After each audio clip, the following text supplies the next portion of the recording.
Kembali lagi hadir bersama Yudi Jaya Production.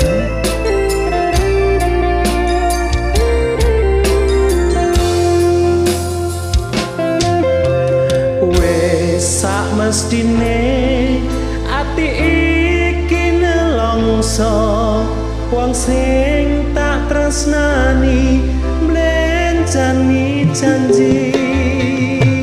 Apa ora eling nalika semono kepak kembang wangi jroning dodo.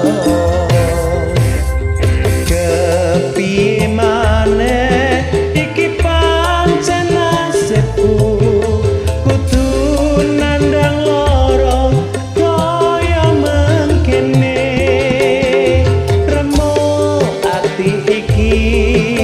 Yen eleng janjine ora ngira jebul meswa.